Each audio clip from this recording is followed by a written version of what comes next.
And tonight for Brett Baer, the 4th of July holiday weekend is off to a bloody start tonight in New York City. A doctor with a gun opened fire at a hospital in the Bronx. Police there say he killed one person before taking his own life. Let's go right to correspondent David Lee Miller outside that hospital for the latest from there. David Lee?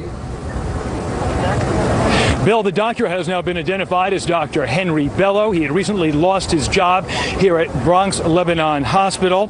A few minutes before 3 p.m. today, he entered the hospital. He was wearing a doctor-style white lab coat, and he was carrying with him, authorities say, an assault rifle. He arrived at the 17th floor, and that's where he opened fire. He killed a female physician. He wounded 6 other people.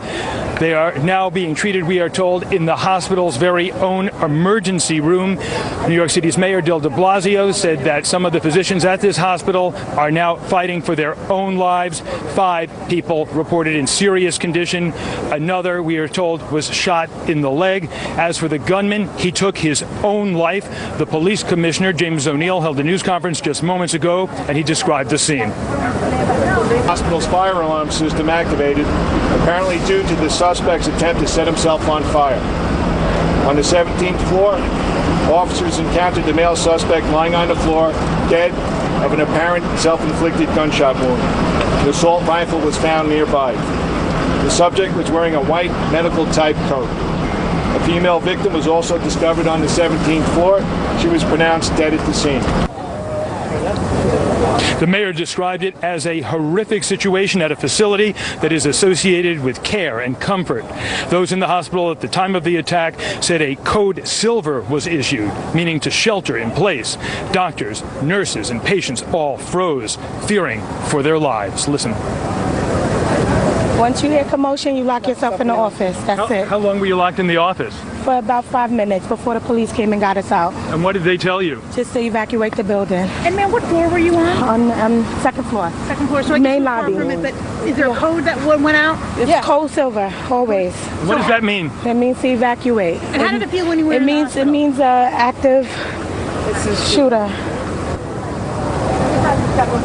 Authorities have not said anything about a motive here.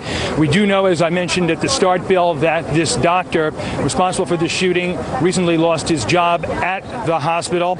We are told that terrorism was not a factor.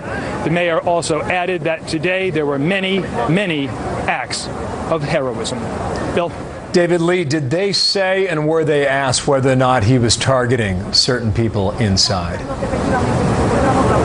At that point, that's not clear. They wouldn't take any questions during the news conference. This is still, as they pointed out, an active investigation. They're going to have more information, they say, in the next few hours. Is there a trauma center there? Are all the wounded being treated at that hospital, David Lee? We do not know if there is a trauma center. I can tell you, though, this is one of the largest hospitals in the region. It has almost 1,000 beds. It treats thousands and thousands of people, but we do not know if there is a trauma center. But we do know that the colleagues of those who were hurt were providing them with medical aid. Just give us a sense of the neighborhood. It's near Yankee Stadium, and your family is from that part of New York, David Lee. That's right. This has been south of the Bronx that's experienced transition in recent years. Some have referred to this in the past as the Park Avenue of the Bronx. You take a quick look here. Perhaps you can see all the emergency vehicles, all the news crews, but you'll also see, Bill, this is a major thoroughfare. This is called the Concourse, or the Grand Concourse. Of course, it is because it is indeed a very grand roadway. Now it is completely shut down. As many as 8 lanes of traffic pass through here. Now it has come to a grinding halt. This is a neighborhood that has experienced economic hardship in the last few years, but it is now making a recovery. But this, no doubt, is going to be on the minds of so many here for the years to come. Our best to all of them. David Lee Miller, thank you on the scene there. When there are more headlines, we'll get back to you this hour. Thank you, David Lee. Back here in Washington tonight.